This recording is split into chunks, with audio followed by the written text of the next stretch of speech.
time for breakfast. We're gonna take a little break from work. I have some walnuts and almonds inside this jar, and then I have tons of bananas from our banana trees. Big, beautiful apple bananas. Bless you! And then I am filthy and covered in dirt, so I'm probably actually having a fair bit of dirt for breakfast, too. That'll be really nice. And now I'm back from Mulchpocalypse 2019, and I thought that today would be a great opportunity to talk about what it's actually like to live here and call the islands of Hawaii home. So as I'm sure you guys can tell from my videos, from the footage I include, Hawaii is such a special, unique, beautiful place. But living here can be really different from the experiences that we've had on vacation or the really innocent and hopeful fantasies that we have about what it would be like to call Hawaii home. So before we get too far into it, I think that it's most important as visitors or people who want to move here to remember that the sovereign nation of Hawaii, the Kingdom of Hawaii, still exists. Back in the late 1800s, the Kingdom of Hawaii was illegally overthrown by agents of the United States, and the process of occupation and annexation that took place after that was not legal. And this isn't just an opinion. The United Nations agrees that the whole process that led to annexation and statehood was indeed illegal. And so as we, as outsiders, as technically colonizers, come to the islands of Hawaii, it is incredibly important to, at the very least, have a respect and understanding for the deep and painful cultural traumas that have taken place here. The history here is very complex, and I'll leave some resources in the description box if you have the time or the interest in exploring those. But if you don't and you still want to come here, simply be mindful that there's a lot that you don't know about the history of this place. So moving beyond that massive legal tidbit, I'm sure as everyone knows, Hawaii is very expensive. Housing, food, transportation, gas, power, propane, everything has the island markup. Before I moved here, I worked and I worked and I worked, and I was very, very frugal, and I saved a ton of money, and so I had a decent cushion. I didn't move any of my belongings over here. I rented a very small, cheap studio apartment, and not including the car I ended up purchasing, it cost me about $7,000 to $10,000 just to get here, get established, find employment that paid enough to allow me to actually live here without hemorrhaging money constantly. And I wasn't even in a super expensive area. Since I moved here about 6 years ago, rental properties have become even more scarce because of the explosion of Airbnbs. More and more, those rentals are whole house rentals, which means that there is less and less housing available for locals. And so finding affordable long-term rentals for residents has become extremely difficult. It also means that property values are skyrocketing. I think on Oahu, to get like a one-bedroom condo, you're looking at $600,000 to $700,000. Over here on the Big Island, it is possible to get some more affordable housing, though that is quickly going away. But the affordable housing is probably not the quality that you're used to coming from the mainland. And since the property values are skyrocketing, mostly due to outsiders coming in with outside money and purchasing homes, land, Airbnbs, the property values have gone up so much that property taxes have gone up so much that many local families who have called Hawaii home for generations can no longer afford to live here. There's also a huge homelessness problem here. I think Hawaii, specifically Honolulu, is now tied with New York City for the most homelessness per capita. It is, it's deeply troubling to see, and I know that a lot of people have come here without the resources to be able to survive. They've come here hopeful, and it hasn't worked out, and they've ended up homeless and essentially stranded here. So it's crowded here, and it's getting harder and harder to be able to survive here. And so with the situation being what it has led to a lot of valid resentment from locals towards newcomers. So much has been taken from Hawaii and her people, and so many visitors and transplants come here with this attitude of entitlement. And that attitude of entitlement has really just trampled the aloha that locals have tried to extend. And so if your intention by moving here is to enrich yourself at the expense of the land or the local people, or if your attitude is something along the lines of, what can Hawaii give to me, then you're gonna run into some problems. You know, when I moved here, I considered myself like a woke white person, but I really had to check in with my attitude of entitlement that I just grew up with. That's just how we all are on the mainland. It's like, I deserve to be here, and everything that's here serves me. And I had to really check in with that attitude and my actions and the implications of those. And I think that doing that difficult, kind of shameful, embarrassing work has hopefully made me a better person. It has certainly made me more successful in being able to assimilate with the local culture, but I see so many people, transplants, who come here and are just plain old unwilling to do that work, and they get really hostile when they're asked to. So beyond what it's like to live here economically and culturally, you also have a lot of logistical stuff that people don't think of, like tropical diseases. Those are a real thing. You know, we have leptospirosis, we have just raging staph infections everywhere. At Hilo's local surf spot, Honoli'i, the river empties into that little bay and it's just full of staph. And now, of course, they have the Huhonua bioenergy plant where they incinerate trees to create clean energy, and now they're dumping all kinds of weird chemicals into the water, and people are getting sick. And of course, thanks to our local, very corruptible politicians, they get away with it. You have skin fungal issues. There's one that's called howley rot. I don't know what the actual name of it is. We had a dengue outbreak a little while ago. We have rat lungworm, which I have a video about. So basically, if you have any fantasies about like walking through a rainforest jungle, eating fruits and gathering your greens and eating them fresh from the land, you're going to be covered in mosquitoes, and you might end up getting a neurological disorder caused by worms tunneling through your brain. And then of course there's the issue of medical care. Now this is mostly an issue for the outer islands, you know, Hawaii, Maui, Kauai. There are just so few doctors here. And I try to take pretty good care of myself.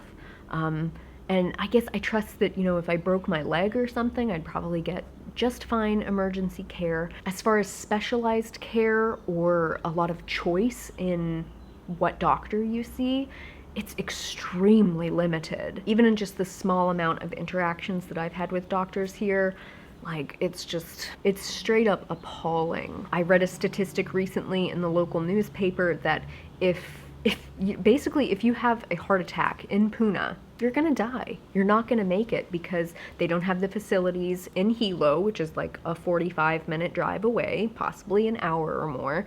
They don't have the resources here to save your life, and you're not gonna get to Oahu in time. A few years ago, we had this experience that just blew my mind, where my husband Levi was working on the house and he got dehydrated. I didn't know how severely dehydrated he was, but he was having chest pains, and he's had pneumothorax several times. So I was like, well, let's just take you to the hospital so you can get checked out. So we went in and they hooked him up to a bunch of monitors and rehydrated him, and they couldn't really find anything wrong because they didn't have the right equipment. So they said, you need to go to a cardiologist, so we will refer you to a cardiologist.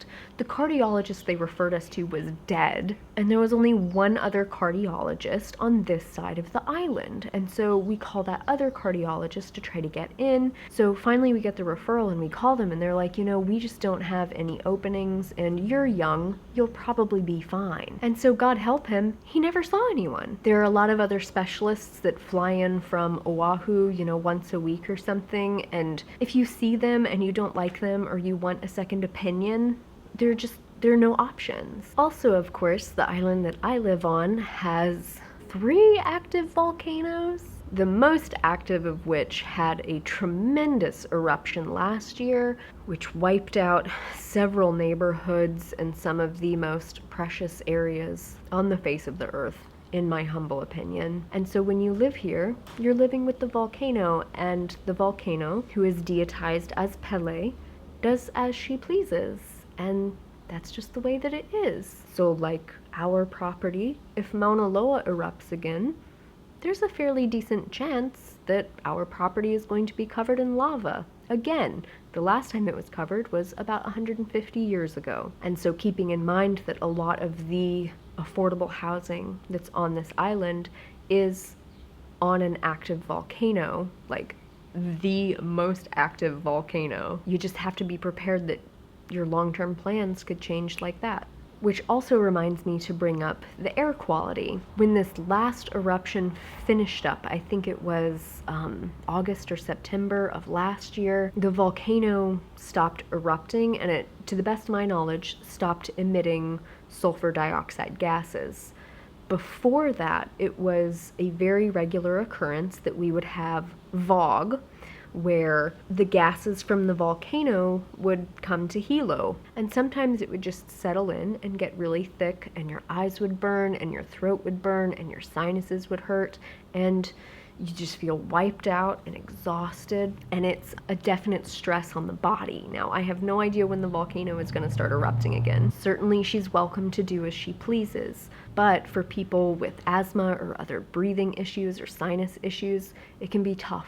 It can be really tough. Beyond that, there's also the weather. I think that everyone has this fantasy in their mind of what it's like to live in Hawaii, where it's just sunny and beautiful all the time, and certainly there are some islands and some places on those islands where that is pretty much the case. Those parts of the island are extremely overcrowded and extremely expensive, but they do exist. I live somewhere that's a little bit more affordable for the time being, but it's the wet side of the island, which means that it rains pretty much every day. It seems like every 4 years you get a year of drought, and then a year of in between, and then a year where it rains all day, every day, torrential downpours for 8.5 months. And that's what we had last year. There are also hurricane and tropical storm seasons, which, you know, no one prepares for like they should, because usually everything's fine and it turns into a running joke. But big storms happen, and big storms can be a big problem. And of course, when you live in a place that's so humid and rainy all the time, everything grows mold. Like, everything grows mold. Several times a year, I have to wash every single piece of clothing I own, every single piece of bedding I own, every towel we own, because everything molds. If it's not being used every single day, it will grow mold within like a week or two. Sometimes I'll just be hanging out in my house and I'll look up and I'll be like, why is my entire ceiling covered in mold? And y'all, if it doesn't mold, it rusts. Anything metal that you buy is gonna rust. Anything. Everything. We spent $1,200 on that really nice stainless steel refrigerator. It started rusting a week later. It just turns into rust and mold management. And it's inconvenient, and it wasn't a part of my fantasy of the Hawaiian Islands. There's also the matter of food. Like, I am a huge foodie. Food is my life. I went to culinary school. I love to cook. I love to feed my family good, yummy food. It is so expensive. It is so expensive, and so many of the ingredients that I'm used to coming from, you know, the continental US, it's just not available, or they're super expensive, or it was picked 2 weeks early so that it could make it here to sit on the shelf for a few days, and it's just like mushy and has no taste. And you know, I don't mean to be a whiner, but I came from the Pacific Northwest, where tomatoes can like literally make you orgasm, and potatoes taste like butter, and there's just like everything available, and it's amazing and delicious and cheap and doesn't result in permanent neurological damage. And a response that I get regularly from people, mostly people online who haven't lived here, is like, well, just grow your own. Well, my dear, I would love to, and I grow as much food as I possibly can. It's probably 2 to 3% of what we actually eat. But between the weeds and the bugs and the slugs and the super wet soil and the volcanic soil and the acidic air and the lack of proper minerals and the tree viruses, like all of my banana trees are slowly dying from banana bunchy top virus, and there's nothing that can be done. growing my own food takes so much time and so many external inputs that growing my own food is realistically no cheaper and no better quality than what I'm able to buy at the very, very few farmers markets that we have. And it's not that we don't have locations for farmers markets, it's that most of the produce in our farmers markets is from Costco or Hilo products, where it has been imported from the mainland, packaged, and then sold at a farmer's market. So again, I had a fantasy, and I think a lot of people have fantasies of, oh, I'll move to Hawaii and it'll be amazing and it's tropical and I'll grow all my own food and I'll be outside in the sun and the fresh air and I'll be one with the land, which can happen, but keep in mind that when you're one with the land on a tropical island, you're also one with perma sunburns and you're just covered in fire ants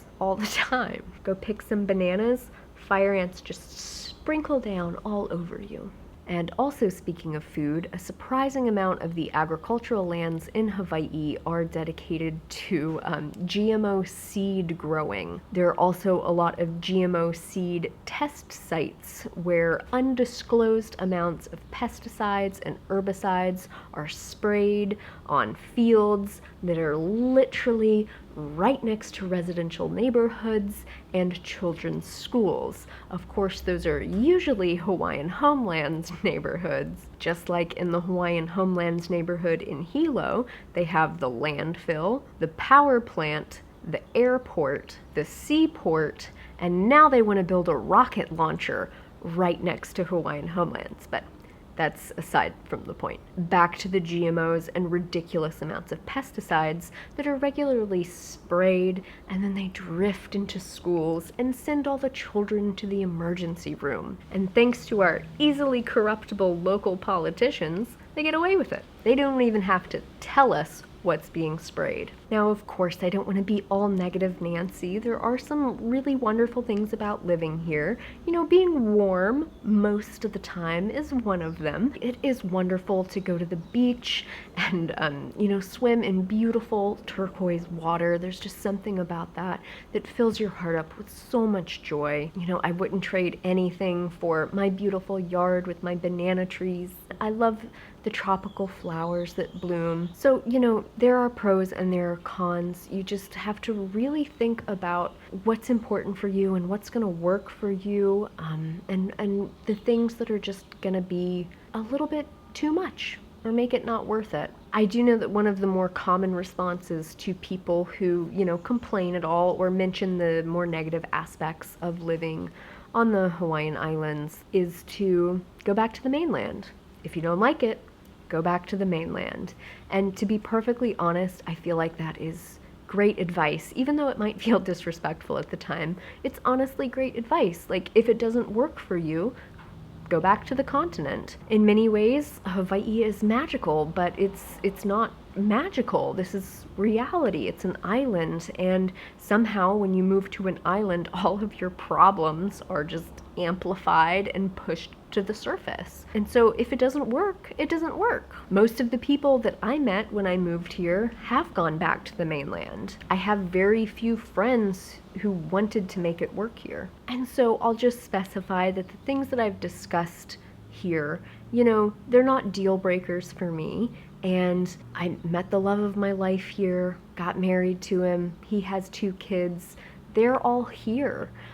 They've been here for generations, and I am very committed to my family and very committed to the long-term well-being of the islands as well. And so the things that I have mentioned in this video, I don't think that they're deal breakers. I think they're part of the experience of living in Hawaii. And so I've decided that they're acceptable and they're livable and they're perfectly fine. And I'm not going to complain about it because I know what to expect. And I think it's fair that you guys know what to expect too if this is something you're thinking about. All right, so I understand that this might have been a bit of a dream-crushing video for some of you. I am sorry about that, and kind of not, because like what's better, to have your dreams crushed by a YouTube video or have your dreams crushed after you've spent $10,000 trying to move here and survive here and getting yourself into a huge amount of trouble? Or of course taking this information and preparing yourself